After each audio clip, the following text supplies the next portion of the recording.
My name's Brain Ortiz, and today I'll be discussing the movie The Worst Person in the World, directed by Joachim Trier. The film follows a woman named Julie as we watch her navigate her life through various jobs and relationships. Julie's most pivotal relationships are with Axel and Ivan. Before this, we see Julie engage with other men as well, but these are the main two that take place during the scene I'll be discussing later. Along with this, we see that she has a tumultuous relationship with her father, and we see how she deals with the trials and tribulations that come with that.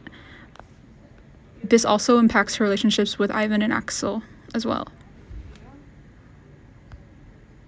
Joachim Trier directed the film and co-wrote it alongside X-Phil Vaught. The two often write together and took input from the main actress, and the main actress being Renate Reinsve. Trier states, "I wrote it for her, and I brought her in very early, and we talked about the character and tried to find a specificity of personality in terms of gender," by Roxborough from The Hollywood Reporter. The main actors that I'll be discussing in this scene are Renate Reinsve, Anders Danielsen Lee, and Herbert Nordrum. And now I'll showcase a clip from the time stop scene.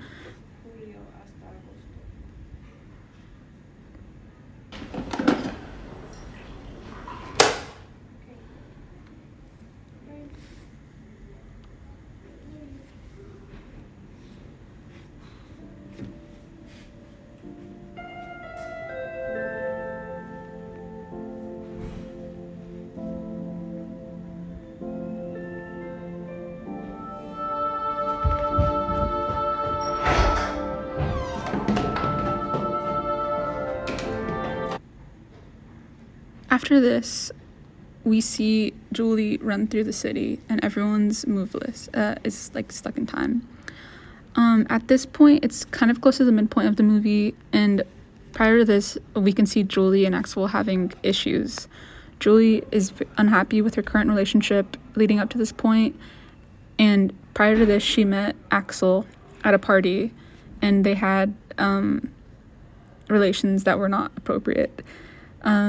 This scene marks a point where Julie decides to leave behind what she knows, and as she states, part of that is because she's scared to leave Axel, and being alone is what's pushing her to do this in terms of independence.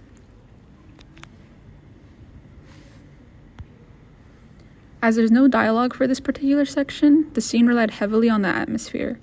Trier wanted this scene to have a clean feel, as he wanted to invoke the feeling from old school musicals. Trier described the purpose of the scene in an interview with The Hollywood Reporter, being that, and I quote, "The time-stopping scene comes from the idea of when you are in a relationship, but you are romantically curious about someone else, and you wish you could stop time and run away for a moment and have a day with someone, and then go back to your life and start time again, just to see if it's what you really want." And after the scene, Julie ends up with Axel, as we begin to see her go on a new beginning, with Ivan. And along with this, Trier wanted to avoid having a clean CGI feel for the Frozen sequence, as everyone's in a standstill. And yes, she just abandons what she knows for a different future.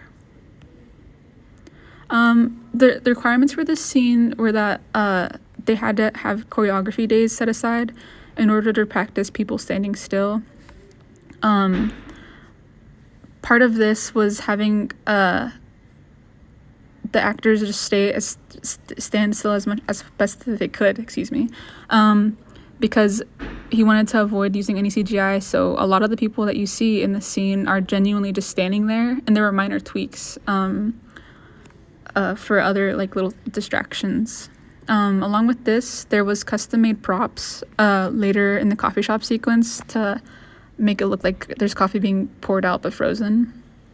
And even strangers from the city of Oslo joined in. A lot of the scene required help from the city, and even producers went up to random people who were trying to join in and made them sign release forms and let them know that they'd be there for hours, but it was a collective effort. And according to The Vulture from Trier, a lot of Oslo really did participate in the making of the moment. traffic stopped before each take, and filming took place over several mornings and evenings in the summer of 2020 in different locations across downtown Oslo.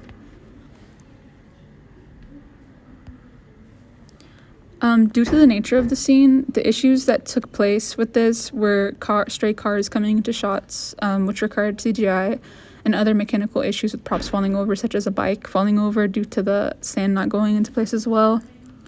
And yeah. The camera work in this scene feels as though it's invisible as we follow Julie through a moveless city, with her sole mission being to see Eyvind.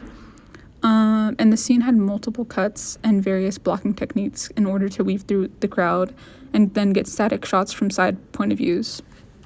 Along with this, it was also shot on film to help motivate the feeling, as previously stated, about old school musicals, as opposed to digital, because the director was worried that it would feel more like a commercial if it was shot on digital. The main point for Trier in this sequence with directing Reinsve on how to properly run in the scene in a more freeing way rather than contained, due to the fact that she's running away mentally to see Eyvind. This quote is from Reinsve about what Trier told her to do, and she states, "We actually made that body to run because I was running too elegantly for Joachim. So we had to make her more messy, and I had my arms like this, shaking them wildly." Because in the scene, we see her almost looking frantic. And